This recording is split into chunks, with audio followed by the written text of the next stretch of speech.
you end up in an awkward situation, you can get out of it with if you haven't prepped, you have to find a way. A role in life, you know. Mm-hmm. All right. And look where you are. Banger. Doing well. I'm just getting started here, folks. So I'll tell you that. Anyways, are you ready? You ready to run this right now? Devilwalk, Paladin, you good? Yeah. All right, I'll give it my good intro. 3, 2, 1. And welcome back to the latest and the greatest, episode number 13 of the NA podcast. And we had to bring on a special guest. He's all the way from Scandinavia. It's still early in the morning for us. It's a great time in the afternoon for him. We brought on Devilwalk because we have a major to discuss. What's going on, my friend? A lot of things are going on around here. I've been doing a lot of calls and meetings today. I'm ready to talk Counter-Strike. That's always a highlight of the day. Yeah, talking Counter-Strike is part of our jobs as well, and I think we're totally going to enjoy it. In these next couple of days, my gosh, it's a week out from the Rio Major, probably what some could consider some of the biggest events. Paladin, what's going on in your world as well? You're here. Oh, come on. I think that more so than me, it's just exciting to have a special guest on the show, somebody with major experience, because we got to talk majors. And so we might as well just get stuck into it and ask for his perspective on certain things. So, I mean, I guess I can just kick it off because with major preparation, I mean, there's some of these teams that are brand new to the scene and or at least to this level of competition. And so in somebody's eyes has been to some of these majors, how would you actually prepare for this situation as a coach? Like, how are you preparing your team when you get into that major situation, and how is it differ from that of, like a Cologne or a Katowice or even just like an IEM event here or there? Like, what is the change that you would add in to add in that additional preparation for an event like this? I think it in terms of preparation, I think a little bit depends on what type of team you're going into the tournament. Like if you're an underdog kind of situation, and I would be coaching some of those guys, I would try to avoid going for these kinds of all-in rounds, kind of gimmicky plays. I think if you're gonna have any potential of making out of any stage, you need to be able to surprise them with individual skills and have some balls to make a little bit of more individual decision making, because that's when you're gonna have a chance to outplay them. These teams are extremely well versed in defending these types of gimmicky plays and pops and grouped up decision making. I can take a reference when you see like Australian teams, they usually play 4-1. They pop somewhere, try to create a space for the lurker, but it's kind of too obvious, and I think a little bit too all in. They need to be able to work default and get a key area on the map, because otherwise, a half can be over in 10 to 15 minutes if they just keep running their pocket plays. So you can look at it that way, and obviously from a more experienced side, you need to develop key rounds in these kind of difficult situations, have high win rate rounds on forces and weapon rounds, different. You can always look at demos and see like, okay, this IGL here has this pocket play and that pocket play. You need to update that kind of stuff and be prepared to make some different decisions, because a lot of these teams, they have multiple analysts, they have tons of study potential, and they have had a month to write all of this stuff up. So it's a little bit different approaches from different teams, I think, that's needed. I mean, is there like a mental aspect to this at all? Like, if you're like a player or a coach, it's like, is this are you thinking to yourself, this is the major, we have to be putting everything into it? Or is it more just like, this is just another day in the office, we need to just keep doing what we have been doing, more or less? I mean, mentally, it's always tough to prepare players, especially if they haven't really been in that situation before.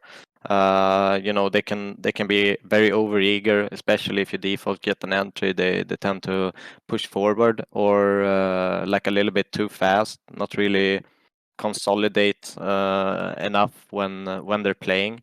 So they get a little bit spread out, get picked off too early. It's that adrenaline running is hard to stop. If you smell an opportunity as an unexperienced guy, you usually just throw your advantage away too early rather than calm things down. And we have to understand also, the inexperienced teams, they feel the same things as the experienced teams emotionally when they go into these games. It's just that the experienced guys, they know how to handle that emotion, and that's something that they need to be aware of. Sometimes you need to utilize a little bit more pauses with these to calm them down, get the adrenaline kind of running out of them. Yeah, it is always tough. It depends on so many variables. What type of people do you have? I mean, you can look at Spirit from the Antwerp major, where they look to have some young guns that really really wanted to be in that limelight, really wanted to perform in front of people, but that's a very rare personality, I would say, to have in a team. So you usually have to work with the other guys to make sure they're prepared, and maybe get into more of a mentality that you've already lost the game before you go into it. So you play all out, you play your game, you try to show yourself instead of expecting a result. Focus on the journey and not really the end results. So in that same vein, you have those new players getting into these kinds of situations, and I'm sure you probably set some sort of like goal for some of these players to actually perform in set scenarios. Now, when you have a brand new player like the players on Spirit, or maybe even like a situation like a No Chance, where you have some newer players that are arriving to a minor situation, or an RMR situation. What are your expectations for the development of this player? Like, what are you looking at when we get to in the end stages? And if we don't qualify, then hey, you still ticked a certain amount of boxes. Like, what are you looking for in terms of development for these brand new players? I mean, the biggest thing that these top teams have for them is that you respect them. You have to eliminate that instantly. You have to drop it. You have to talk through it, and make sure that you're willing to take these duels, because you can end up in a situation where if you're the underdog, you start winning some duels. The pressure is on the big guys now. Like they need to bring something back. They need to showcase what they can do, and they can get a little bit scared sometimes if you're all in their face, and they start losing, pistol first gun round. You get up in a 5-0 lead, that's usually what happens, and then kind of from there you need to stabilize, because they're gonna grind back. They're gonna be better at adapting. They're gonna be better at finding solutions in the mid round, and they're gonna be much more decisive in a lot of things that they are doing. You need to kind of predict that, be aware of it, and kind of maybe sometimes even avoid their decisiveness in some sense. Let go of map control you've taken, just to see what their reaction is in the game, and try to find answers, and more raw duels, I would say, than letting them team play, find timings and stuff like that. Fair enough. Yeah. I mean, in handling the pressure, I think the Rio Major is going to be one of the biggest pressure events. I mean, every single stage of this event is going to have an audience, and probably an audience that, all these teams are, besides the Brazilian teams, it's a very Brazilian audience, if you want to think of it that way. Yeah. How do you as a player deal with that kind of pressure? Or is it even a pressure that a player can feel when the audience is against you? I mean, I've been in situations where we've been booed on stages and stuff like that, and everyone hated us back in the day with Fnatic. So, I mean, our mentality back then was basically, let's silence these motherfuckers. Let this crowd be quiet. Because they're not gonna enjoy it, and you just kind of take their silence as motivation. They do not like this. Let's enrage this crowd. Kind of deal. That's absolutely right. The Fnatic days were definitely very interesting, and I think the It's like mental that us you against guys, the world kind of Yeah. attitude. You know? yeah, and then the mental that you guys showed, you guys were you're giving it right back to them, and that was always very exciting to watch. I guess we could start moving to more like current day stuff and just get your take on them. Is there a way for Brazil to go deep in Rio? Because I think that with the pressure that's being put on some of these teams, I mean, obviously there are some teams that can make pressure into diamonds, but there are others that can't withstand it. But with the home team, do you think there are any situations where they can go deep? I mean, they're definitely getting like a 20% performance buff with Yeah. also with how Brazilian people are. They're very, very passionate, and they're definitely gonna be getting a lot of energy in every situation. It's not gonna be easy to stop their momentum. It's not gonna be, because they're playing with pride. That's hard to Mm. break. And the crowd is going to be behind them every step of the way, and so I definitely see situations where even some, like Cloud9 maybe facing up against a Furia in a playoff or something like that, and they could crumble in a situation like that. There's a lot of pressure going up against a Brazilian team in that kind of scenario. How deep do you think Imperial's gonna go? Well, Imperial's been looking better and better. I keep seeing Fur and how amazing he's playing. He's not Yeah. really the same player that I remember. He was very, very aggressive before, but I think he has a lot more kind of consistency in the way he defaults when he takes map control. He obviously has that in him where he can kind of just pop off and when they really need it, go for those types of old school Fur plays. So I think he's just impressed me so much, and they keep getting better and better. And with Cello, who has been putting in some incredible performances for them, there's always a chance, because if there's any Brazilian team that's gonna get a big buff for the crowd, it's definitely Imperial. Yeah. I mean, like in my words, I don't know. I've never really been like a Counter-Strike competitor, but I've competed in other sports. Sometimes you just dial in. There's this moment where Yeah. you just forget everything that's happening. You just dial in, and I feel like these guys do it every single time there's something on the line. Like they play like there's a gun to their head, and they can't possibly lose. Yeah. Is that, and that's I feel like that's such a scary thing as a team, because you've never actually won against this team until you hit 16 rounds. I think that's the biggest thing against Brazilian teams. I think Semphis said it from Nouns, the coach of that team, said that just the thing is with Brazilian teams, the score can be 15-4, but they're still going off. Yeah, I think they're just so good at adapting. The amount of experience Fallen and these guys, not only in playing this game but playing together. Sometimes I'm playing, like a Face It or something with an old teammate, and we can just like, oh, let's do that what we did, in this game, or that. You can make these kinds of calls. You remember these kinds of plays or solutions to certain problems, and you've discussed so many, thousands of hours of Counter-Strike together. So I think that's kind of their strength, is grinding back and finding solutions. Maybe not their game plan instantly is always the best, but they always find solutions in the moments. You can see how they approach it, and they're very, very intelligent when it comes to finding solutions in pressured situations, I think, and that's like their major advantage. And especially with these stage games, it can be really, really hard sometimes if you start to feel that pressure. You start to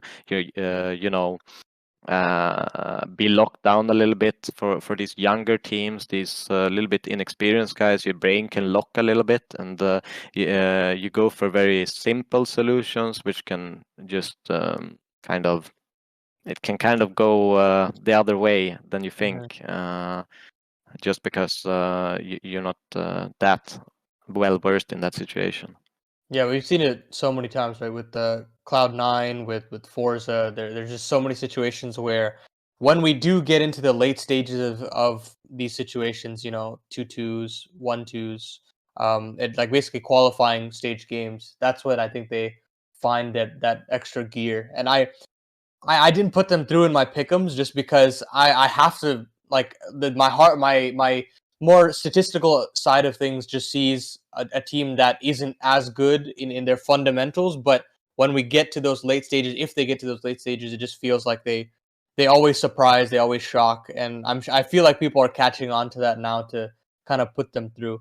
But And in that's why in a terms little of, bit what I referenced about focusing on the journey instead of the end result. Because if you yeah, start thinking about, oh, we're 2 rounds away from, like you're gonna mind fuck yourself into a really yeah, really bad situation. So that's why you need to keep reminding them, grind round after round after round. Like you can't focus on the end result. And I understand it's still gonna be in the back of your mind, but you have to minimize it as much as possible. Reminds me of so the Bad News Eagles moment where they were just like looking. I think it was one Fluxo. I think he clutched or something like that, and he was just moving between his teammates, just keeping them all calm down. Though because they were 1 round away from qualifying for Yeah. the major, it kind of reminds me of that.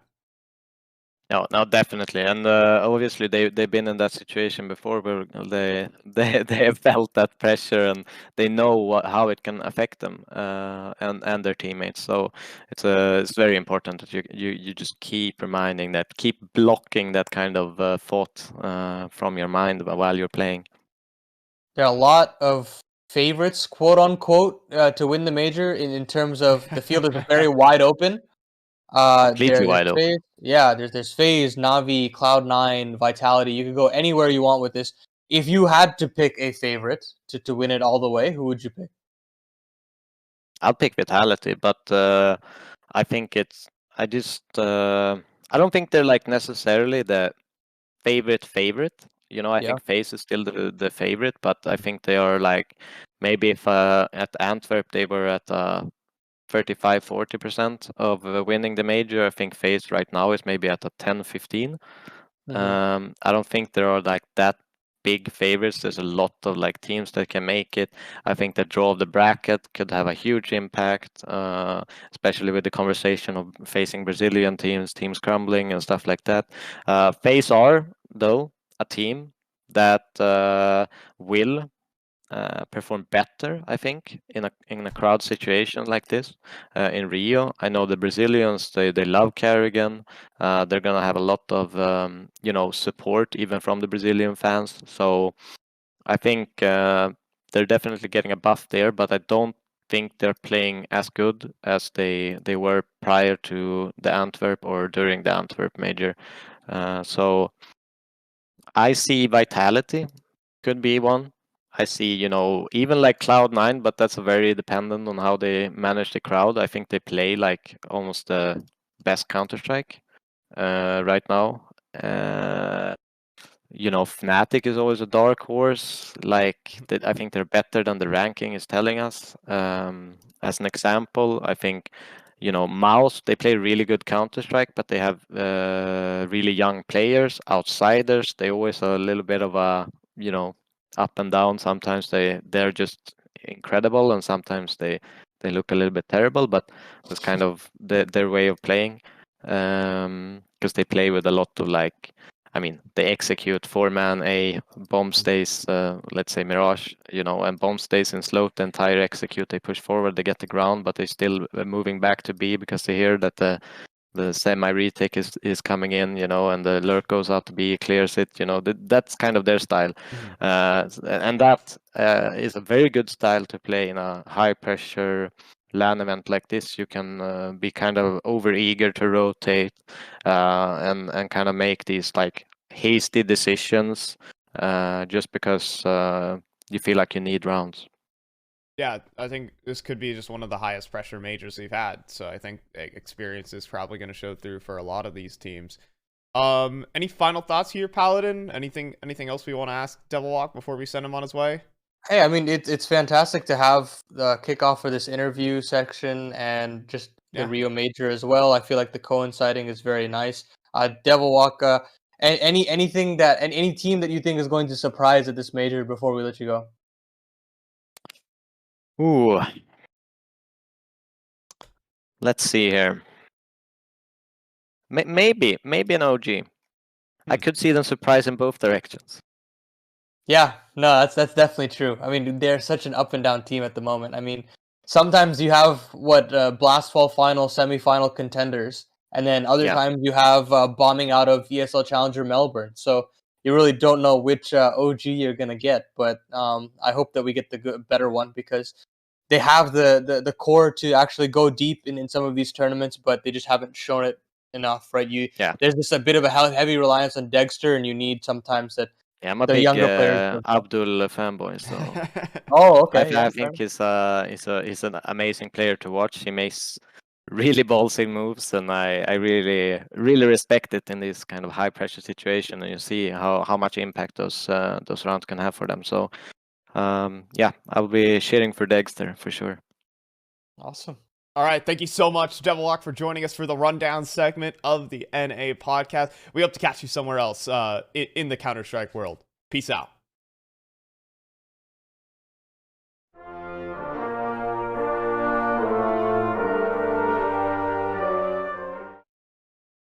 Welcome, folks, to the present. Welcome to the NA podcast. Devilwalk is long gone, friends. And, well, now we're here. I hate to break and shatter reality, but we just got to watch our interview back, and I think it was pretty great. Devilwalk was such an awesome guest, by the way. Shout outs to him for coming on to the show and giving us his perspective on what a major is like and what a major of this scale is going to be like. So now, well, we have to bring it to the NA experts here, Paladin, because we have to do the best region, of course.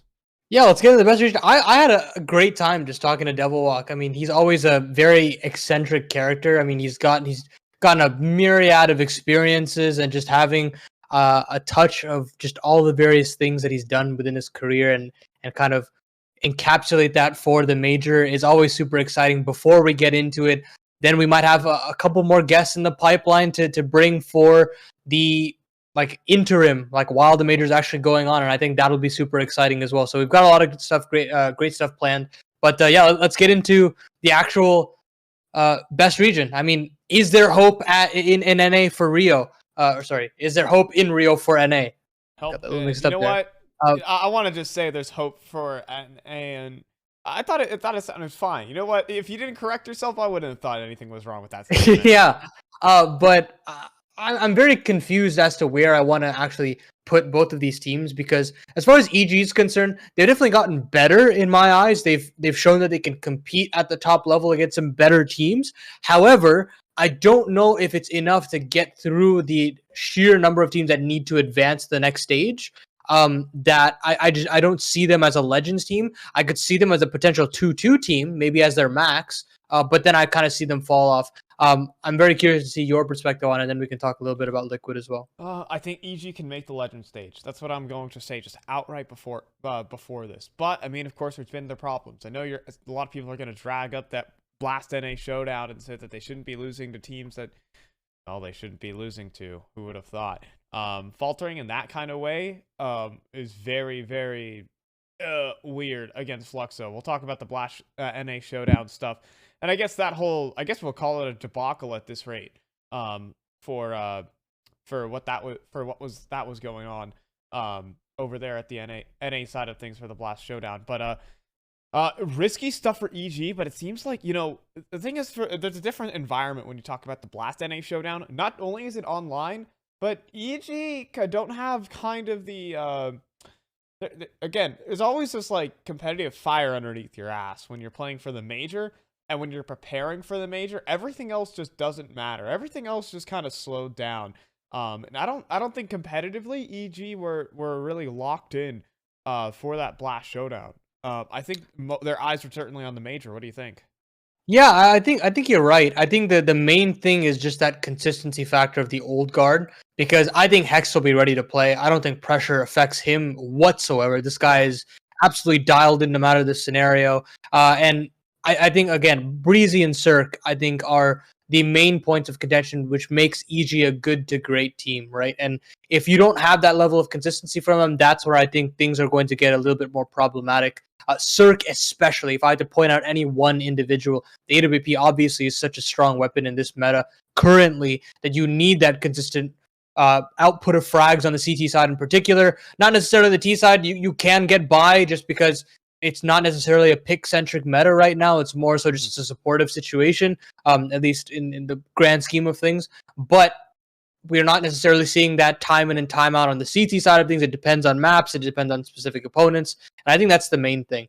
On the side of Liquid, I'm very excited for them because I think that overall the sample size shows that they can at least make playoffs with the kind of caliber of the B game that they've shown thus far. Sure. I think that they've shown that even if OC doesn't actually appear, there's enough of a fallback plan when in a Liege, in a NAF, in a Yekindar, that this core is still able to kind of propel itself to advanced positions in these tournaments. However, if you want to make a case for an argument that OC shows up and then maybe they go deep in playoffs, that is, again, the linchpin of the whole conversation. It has to be OC to actually show that they have a deep team in terms of individuals, because I don't think their tactics are as deep as they'd like it to be right now. It's more so individual impact, and you'd like for OC to be that final nail in the coffin for them to go deep. But I think a quarterfinal appearance is a must at this point. Yeah, for Liquid, that is just a straight up expectation. There's no doubt about it. If you're Evil Geniuses, though, you're kind of going at it stage by stage. I think they can sneak through. I think they can make it into the Legends stage and start to press some of the top teams in the world.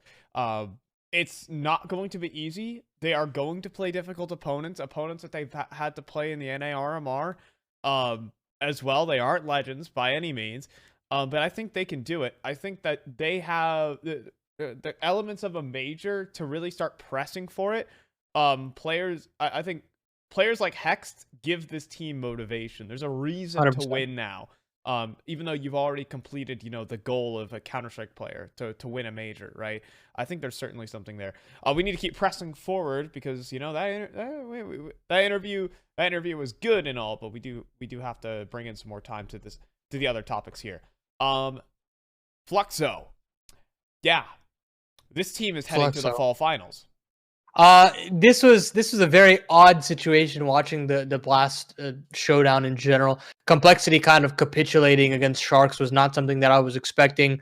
Even 0-0 Nation not showing the level of quality that I was expecting from that squad as well. However, with all that being said, the capitalization from Fluxo to actually show up when it counts after being snubbed so many times and bouncing back from the kind of setbacks that they had.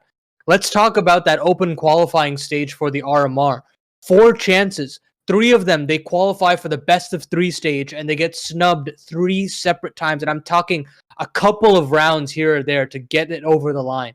And them not being able to do that, you would think that they absolutely capitulate, but they realize that, hey, we've done this after just a couple of days of practice. They get back into the saddle again. They qualify for Rotterdam. They do considerably well given the competition, getting eliminated by the eventual champions of that tournament and outsiders.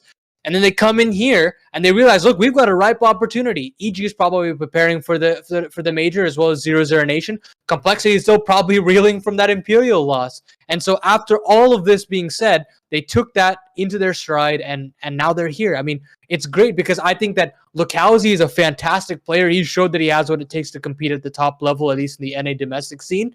And, Phelps has his up and down. VSM has his ups and downs. But you still have some consistent outputs of frags regardless of who's showing up. And it showed. I think that eventually they really did overcome. And having Woody beat MIBR, his former team, was just the icing on the cake. I don't want to say that I called it, but I feel like I called it a little bit. Yeah, last week I was saying, Fluxo have a serious chance to upset EG. It could happen. It could happen. Yeah, for sure. They upset EG, and that's the only thing you need. Step 1 is complete. I mean, finding the win over 0-0 Nation, it only felt like it got easier from there for them. It's the biggest thing. So congrats to them. They're off to the fall finals, and I think in a very small way, you could have expected it. I could have saw them last week making the finals, but since Complexity ain't there, it's so free for them. With a minute on the clock, we have 2 ones to hit. We might have to save one for overtime. But ATK have just won North American ESL Challenger League. They have been second place so many damn times. Do we finally consider them a top tier NA team? Oh my God, finally they snapped the curse. I mean, I was waiting for so long. This team has so much potential. I really like how Mistum approaches the game philosophically and just tactically as well. And having him come on individually as well was that last little bit that they need to unlock this squad. You have players like Bodemaster that have finally found forms of consistency, which is something that we've been lauding for him and wanting for him for so long. And that in tandem with Swisher showing up in key playoff matches when he would disappear in those key games. I mean, everything clicked and actually showed that, hey, ATK can perform. That MIBR best of one win at Stockholm was not a flash in the pan. And I'm just very excited they are finally able to convert a big tournament. I really hope that they can at least get deep into conference to showcase that they can beat EU talent, Asia talent as well, and then get back to the grindstone with season 43 and just keep at it, because I think that this team is going to be the next best team in our region, and we should be touting them as such. And this is finally that mental barrier that has been broken. I find it so awesome as we actually do reach the bell. For the one part, it's incredible how they just stomped the lower bracket. They lost one of their series to Nouns, and then they proceeded to not drop a single map. And some of their wins didn't even let their opponent get more than 10 rounds against them. Like, it is, they stampeded through this bracket. I think it is finally time to put some respect on their name. But we'll go ahead and move on along, because we'll save our complexity topic for the overtime segment. So stick around with us as we do move on to your favorite segment, my favorite segment, and gosh, Paladin, it has to be your favorite segment. It's NA or EU, where we talk every single topic in Counter-Strike, whether you like it or not. Beginning with this. It's one man's name here, Paladin. NA or EU? I think this is a very interesting and different NA or EU, because we're pivoting more to players this time around, and I think he's a bit of a controversial player. I think that there isn't necessarily one way that you can lean on it. I mean, obviously there's some that are saying, hey, look, his stats are absolutely incredible. This guy's putting Astralis on his back. There's no way that you can't say Blame F is a top 5 rifle. And then you say others, oh, Bait F, that he's not actually able to show any kind of real form to get Astralis over the line. And I have to say it's a bit of both. I think Blame F's individual skill is absolutely phenomenal. He has shown that he can play against top level competition for years now, ever since Complexity. And he's obviously heroic even, by the way. Yeah, even heroic. That's where he made his name, and then he kind of built on that with Complexity as well. But I think that there is some sort of, I don't even think it's his fault in general. So I'm actually going to go with EU here, because I think systematically Blame F doesn't work with this Astralis system. I'm not saying that Blame F is a bad player, but I just don't think Glaive is utilizing him within this Astralis system correctly. And that also negatively impacts players like Farley. It negatively impacted players like Config and now Mr. as well, where you're not actually able to capitalize upon these plays that more aggressive riflers are taking, because you're waiting for the inherent Blame F lurk to find a kill here or there, and then kind of the strategy just devolves into just chaos. And I don't think that Astralis looks cohesive enough, especially on these T sides, for me to warrant that Blame F is a bad player. He's still very individually skilled. He still gets some very key clutches for this team. And I think that in and of itself should be lauded by the community. And I don't think we should necessarily say, oh, Bait F. I think we should say, hey, maybe we should take a step back and reanalyze how Astralis is actually approaching the game. I just want to take one more stat from Blame F. He has one of the highest impact ratings of all players in Counter-Strike Global Offensive, and you're wondering, oh, but isn't he a baiter? And yes, in a way he is. But the thing is, there are certain statistics that are really telling to how his playstyle works. When Blame F gets the opening kill, his team wins 90% of their rounds. So theoretically, if Blame F is on the lurk and he kills, he's very good at just finding a 1v1 and killing the side anchor on a T side, or for sure. Or being that player who gets a lot of information for the team sometimes on those CT sides. That's the kind of role that he plays. It gets him a lot of kills, and he does get round-winning kills. But then at the same time, you see the times where he gets 4 kills while he's trying to save. It's up and down. Personally, Is it a Blame F issue or is it an Astralis issue? Oh man, it's a tough pick. I'm gonna go NA here. I don't think it's an Astralis issue. I think personally, Blame F's playstyle is it conform to Blame F or is it Blame F or form around Blame F? That's the biggest thing. So I don't know. I don't think Astralis' system can work with Blame F. Let's just move on to the next, because the team that just beat Astralis, their name's Heroic. They're off for the fall finals here, Pally. Fantastic to see that they actually qualified. Granted, it was kind of desperate situations as far as the Royal Arena is concerned. We already have seen previous events where when Astralis isn't playing or a Danish team isn't playing, that the crowd can be a little lackluster. But we actually found that squad. It isn't Astralis, but it is the best Danish team right now. And I think a big thing about Heroic is that they will always dispatch of lower competition. I think they're very good at taking care of teams that are below their stature. They beat Ecstatic, they beat Sangal, both on their weaker map of Vertigo as well. We did, by the way, quick mention that we did say that Sangal and Big would be close as it gets. We predicted that upset as soon as we saw the bracket. Eternal Fire as well. That one was also kept very close. And I think all in all, we should be happy that Heroic has made it all the way through. I'm still very skeptical to see their actual level heading into the major, but having a result like this can always be a big momentum shift heading into a big event. And usually there are situations where teams like this can carry that momentum and get some bigger results that they usually might not have in previous situations. I mean, we can always run this one back to the EU, by the way. Of course, yeah. I was expecting that one, good Paladin. I had my mouse cursor ready to give you that EU pick right then and there. I want to also take it back to, I mean, Vitality, falling to Astralis at the same time.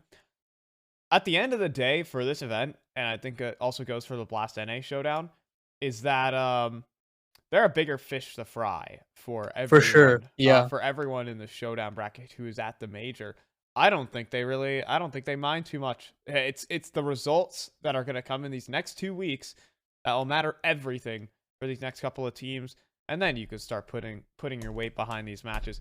If the problem is, if you're revealing new stuff weeks before the major, you're gonna have to scrap that all again because someone has video on you. So I'm sure Vitality came into this with old stuff, and Astralis literally had the whole headquarters working on their anti-strats. Mm-hmm. Not to downplay that win for Astralis, but I feel like there's definitely a caveat for that. EU for me as well, by the way. Shout out to Heroic, they deserve it. Yeah, let's keep going then. I'm very excited to talk about KRB just leaving Endpoint. It's very odd situation that they dropped them for personal reasons initially, and then I think they gave the same reasoning for the actual release. Very odd timing of it all, because I believe he's only played Conference. I think he played the EPL season itself, and then he dipped. He's just gone, dude. Yeah, and I don't really know how I feel about it in terms of Endpoint, because I thought they were a real threat just as a squad, just because I thought they were on that upward trajectory of actually performing against some better competition. I hear rumblings. I think that a lot of people have conversed about this, that he might be going to Astralis, which I don't like. Which is literally, that's a supervillain move, dude. That is a supervillain move. I have my memes prepared for that. Just for sure. I'm gonna go with NA because this is not only going to make Astralis just in a weird spot, but I also think that this makes Endpoint in a weird situation as well. Like I don't think this helps anybody. Dude, it's like the memes, like, what the hell's going on in Miami, bro? And he just hops in the car. Yeah. It's like, oh, he disappears. He's just gone. He's out. That's just happened here for Kierby, and now he's gonna go. If he returns to Astralis, that will be one of the moves that have ever been made in Counter-Strike Global Offensive. I mean, I don't think is there a single roster move that is more notorious than Kierby leaving to North? Oh, he'll be probably beating himself about that for so long. He said it in so many numerous amounts of interviews. But going back now it just feels like the tides have completely shifted, and I'm very fearful for him. We could talk about that all day, though, right? Yeah. Let's keep going though. Yep, We do have to get into a ton of different roster moves, right? It's all happened actually right before we went live, so we had to hodgepodge get out these headlines really quickly into the telestrator and whatnot. But let's talk about Saucel, because he's coming into Movistar Riders for debts. I'm gonna go with EU for this one. I think that it's really cool that they're taking a chance on, I think, one of the hottest Spaniards in the scene right now. And I think that he should have been getting this opportunity for a long time now. Fantastic. Oh, he gets too much. I feel like there's been some publications, some people have always been saying that, oh, he's just a mediocre player. He's okay. I think he does I think he would do the job just fine for this team. I think he's a pedigree player. I mean, everyone has said everything about Movistar Rider and, you know, the pedigree of players they were. If, you know, bringing in some call them tier 2 if you want. I think this kind of move can turn this team around. I don't think they're ever going to be like, you know, top 10, top 5 anymore. But I think they can, as long as they're still a contender, there's something to be said about this one. So I'll also pick up the EU one on this one, Paladin. I think you hit it right, the nail on the head. Moving on, Shox is also out. This is this scary news for Counter-Strike? Is this NA or EU? I'm just going to say NA because it's just the fall from grace that Shox has had after winning IEM Winter to getting benched from a tier 2 team like Apex. I'm not even like, I don't think he fit in this team. I don't think it was the right roles. I don't think his heart was completely in it. You could see even at Fragadelphia that he was having conversation with talent and personality alike on stream, that he just wasn't feeling it, and he was just feeling very uncomfortable. And that's just a real bummer, because you want a player at a legend like this to perform. It does numbers for the scene. It does. He's just such an eccentric character, and he's always been just so exciting to watch in the server. One of the best clutchers of all time, no doubt. And his form dropping is obviously going to be a strike to the hearts of many CS fans around the world, mine included. Yeah, I mean, I'm not sure where he goes from here. Yeah, retirement is a serious consideration. There are also rumblings about a French Last Dance under Carmine Corp. That would be so actually, Carmine Corp, by the way. Yeah, which would be crazy to make a run for the Paris major. I was seeing Luis Mira talk about that a couple of times, and that would be nuts. I'll share the same sentiment that I did with my fellow caster Trav. He was basically saying that if RPK comes out of retirement, I'm in. I think he's still, dude, when he was on Vitality, I think he still had gas in him. Yeah, I still think he does. Man, I'm not sure about the rest of them though. Is the no, problem. for sure. I'm not sure how, dude. Oh my God, watching Kenny S. I just remember back late 2020 watching Kenny S. But I don't care. We're going over the bell. I want to rant. I remember late 2020 watching Kenny S. try to just hit quick scopes and shit. Like, he's literally just going for just like trick shotting in officials, dude. Mm-hmm. Like, what the hell? Yeah. Just scope in like a normal human being for once and hit the shot.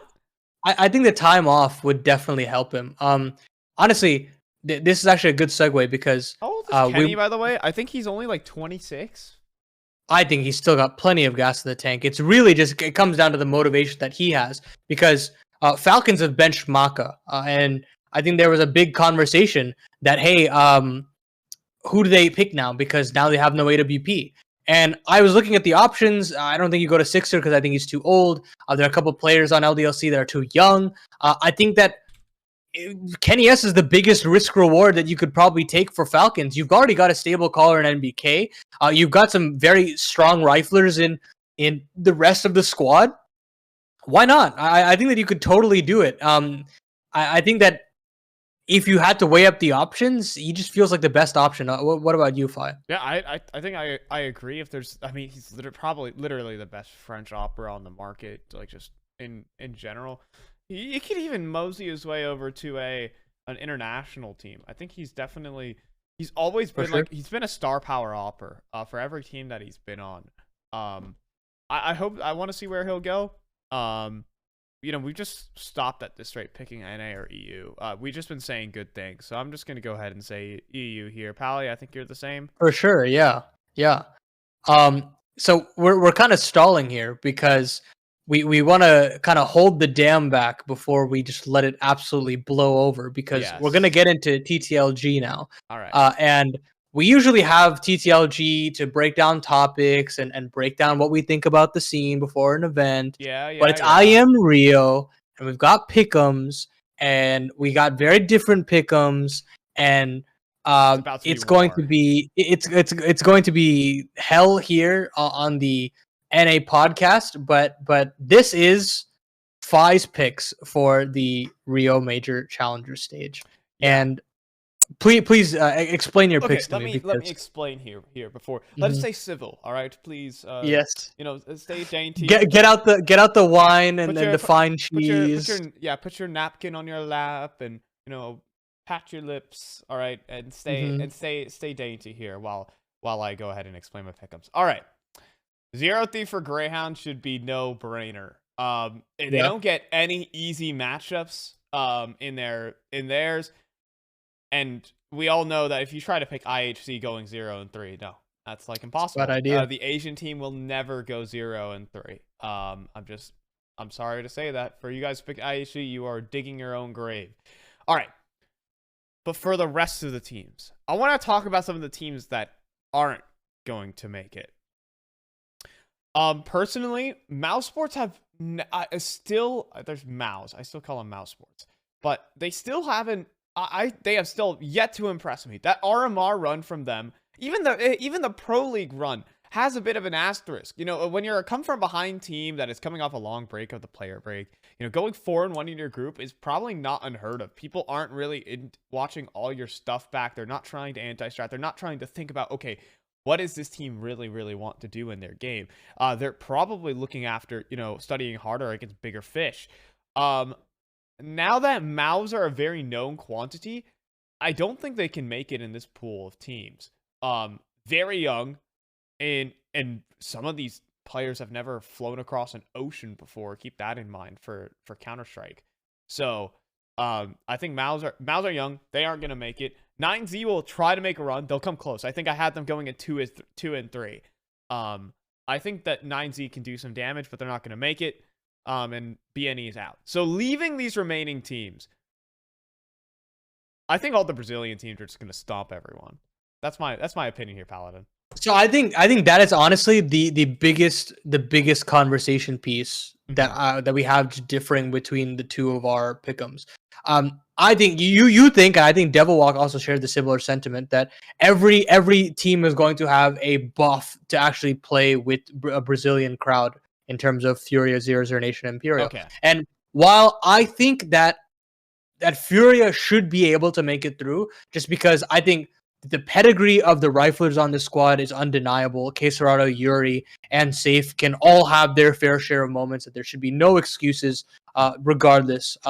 I just think that 00 Nation's core is incredibly young, and they have never played at a situation like this. And what I've noticed is that Brazilian teams and players that are younger, that play in their home country, have a serious problem with actually playing in that kind of environment, because I think that they just have so much pressure to actually play in front of their country and to play and perform well within their country. And that for that reason, I just think that there isn't enough depth in the 00 Nation playbook or individual playbook that I don't think that they're going to make it through.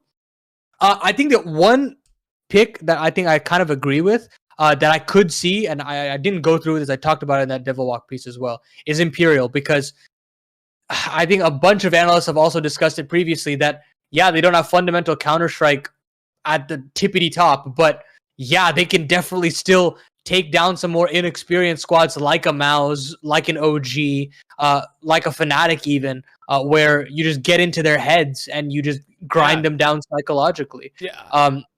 But yeah, I think for me, I'm going more of the statistical angle that, like, hey, maybe this is the time where their luck runs out, and the teams that they have to play and the kind of hole that they have to dig themselves out of early might be too much.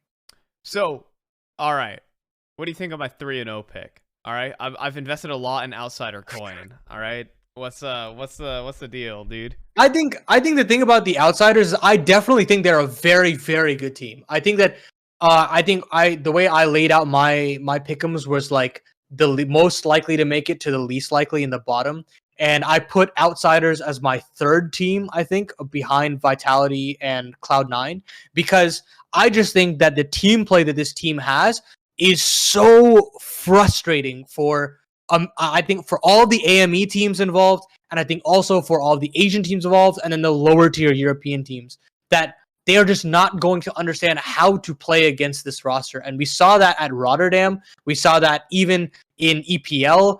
They nearly beat FaZe Clan there as well. I just think that they've got all of the potential to kind of easily qualify. However, the caveat that I have is that I just don't think that this squad is always like that. There's always a hiccup that they have here or there. And honestly, I can keep using that FaZe example where they just completely capitulated against half buys. And they just kind of awkwardly stumble their way through. And that's not I think a negative in terms of just the Outsiders, but I just think in terms of the pick'ems themselves, I can't actually put them to 3-0 because I know that they're going to fumble a BO1 here or there, or they'll fumble a BO3. Actually, I take that back. I don't think they're going to fumble any of the BO3s. However, I do see a world where they just kind of like fool around in a best of one. A couple half buys don't go their way, and they kind of just fall apart. Okay. But it is a risky pick, and I admire it. So I'll just say one thing about my Outsiders pick is that they just play a motionless Counter-Strike, and in an environment where they are, and also Outsiders just make light work of teams that they should be beating. They're a hard team to upset. I think that's the biggest thing. They play a motionless CS. You can see it on their faces that they're not really affected by anything. They just play their Counter-Strike. And I think that's what that's what you need. Okay, 3-0 I'll say is a bit of a stretch and gamble for sure. But if there's one team that might make it through, I think Outsiders can pull it all the way through. All right, that's the end of my pick'ems though, and I'm gonna rip your shit to shreds. All right? Yeah, of course. Go ahead. Because it's only fair, ladies and gentlemen. I'm gonna unveil the curtains. This is Paladin's pick'ems. What are these, dude? What's on the left side of your screen? Yeah, so I have Gamer Legion going 3-0, and it doesn't sound feasible in theory. However, I want to sound feasible. It doesn't sound feasible in theory outside of just the raw teams that you look at. But I did do the little bit of legwork in terms of the matchup calculators. The game that they actually open with is against 9Z, which I think is a very doable game to win. I know that you were very high on them after casting a lot of their games at the RMR. Yeah. And I will argue that they did look very good. But I think that the map pool doesn't necessarily stack up in their favor in the best of ones, as well as I think that there's just a little bit more experience that I would tilt towards the Gamer Legion side of things in comparison to the 9Z, where you have very, very young players, some of the youngest in the entire major, having to play within their continent, and I think that is going to be a very difficult thing to overcome, and I think that that's why they're going to struggle. So I think Gamer Legion will win that, and then I had a couple favorites to go through, blah, blah, blah, and then they'd play EG in the 1-0 bracket. Again, I think I know you think that they're a very, very good team, but I think the Europeans are just a little bit of a touch above Evil Geniuses. I think they go 2-0, and then they have a very tough 2-0 game potentially to play a Furia, which is going to be very difficult regardless. And that is where you're going to have to take the risk. And that's why I just said, hey, if they don't win that, they're probably going to lose the next 3 best of 3s and just bomb out anyways. So why not take the risk against a Furia that can look a little bit dicey in pressure-filled scenarios? So I said, why not? Let's go with Gamer Legion 3-0. It's a Hail Mary. They're going to upset 3 times in a row, guys. Let's just go ahead and make it a 3-0. So I think I have some problems with your other teams that you've put in. Sure, yeah. I think so. In my theory, my predictions, I had Fnatic going 2-0 and then choking the whole thing. So the thing about Fnatic for me is that I don't think that's gonna happen in terms of. You got to think about the pedigree of some of these players. You have Crims, one of the only players to play in majority of every single CS:GO majors. I think he's missing 1 or 2 here or there because of Fnatic's old era. But I think the core of this team is so stable, and I think that they're tilt proof in some certain situations. I think players like Roy, players like actually I take it back on Nikodas. I think that there's certain room for him to kind of fall apart. But Crims, Roy, and Mezzi are 3 fraggers that I can very safely put my chips on the table and say these guys can perform. They can deliver when the going gets tough. And if you want, I can honestly pick up the teams that they actually had to beat to get into the major itself. Okay, actually, this is not going to help my case. However, they beat 16-4 against Aurora. They took face to overtime. They lost to Bait 16-9, but they 2-0'd Eternal Fire and 1 win. And I think that those 2 teams are of the caliber of the lower tier European teams that are here. That I just think that even if they get into those late stage 2-2 games, that I think that they can overcome it. And I think they have enough depth in their firepower. They've got enough LAN experience now with how deep they went through with EPL.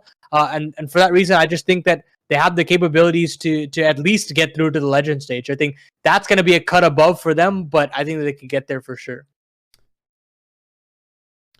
I'll just say that sure. I'll let your mouse pick slide on through. I don't think they're gonna do it. And also, we're incredibly based for having an NA talk show, and neither of us picking EG to go through, despite us saying that they could have a chance. And now they will. And now they will. And now they will. Yeah. Sorry, we're just making stuff happen here. I don't know what you guys are talking about. Everyone else, you should probably put EG in your pick'ems. I'm just saying they're probably going 3-0. We have one of our boys in chat saying, "Why does no one believe in Greyhound?" Would you care to explain? I will tell you this to everybody that is in the chat that is going to watch the VOD. Greyhound will not beat IHG. Greyhound made it because Rare Atom capitulated at the Asian RMR.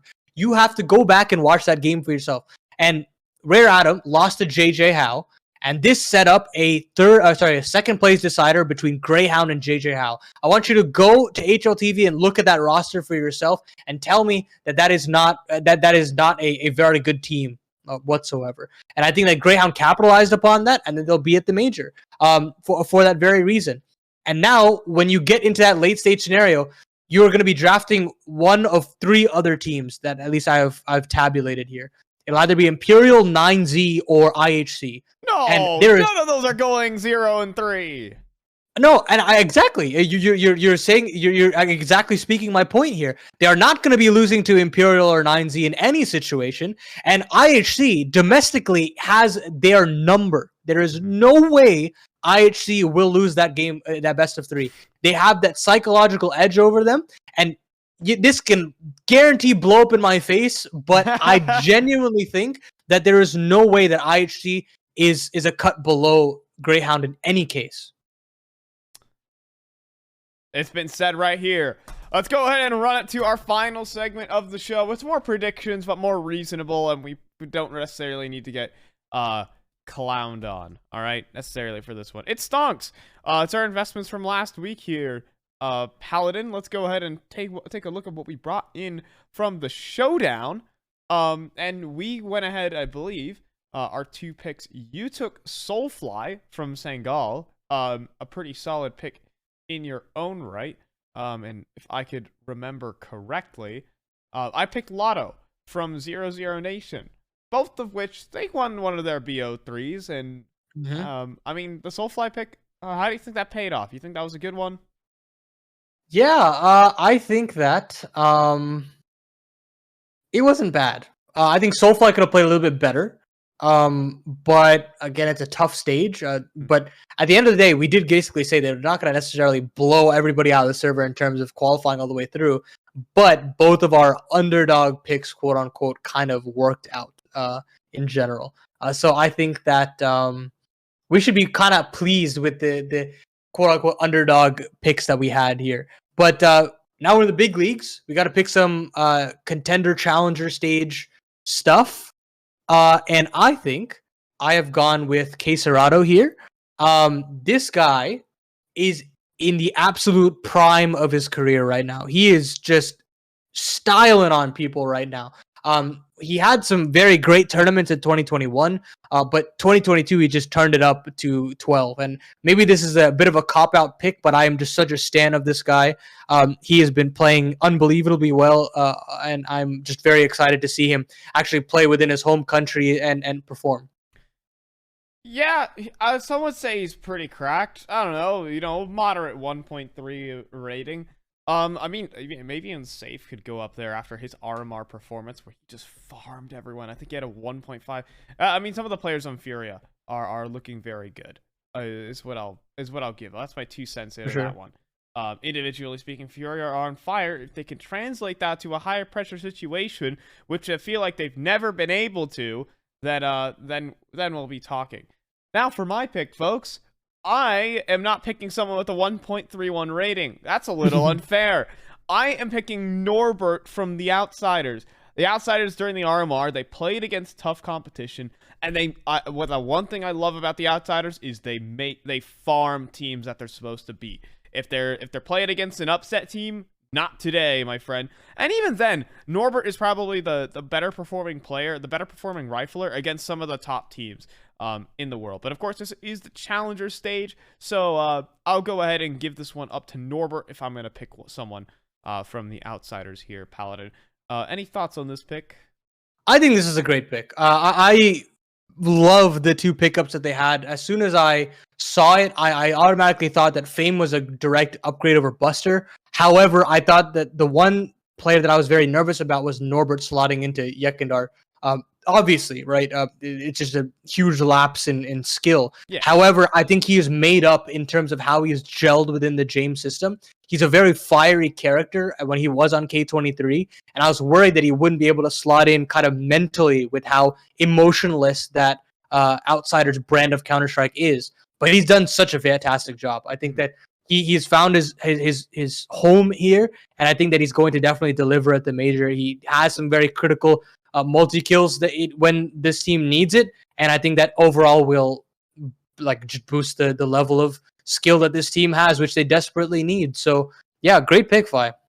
All right, we have 1:45 remaining on the show, so what I want to do is go ahead and take a look back into our boys over there at Complexity. What do we think as our final thoughts of this show? Should they make a roster change? I think there was their season's over, for the record. Right. Yeah. There's not going to be any fall final, which means they're not going to be eligible for the World Finals as well for Blast. So yeah, this is the end of their 2022 season, and I think that this is a very odd state to be in.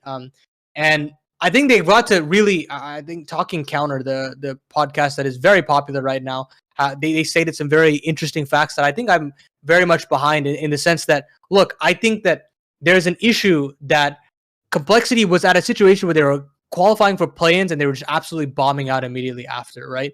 And I think at this point, they've got to understand that they've completely exceeded that expectation at this point once they've brought in Hauser.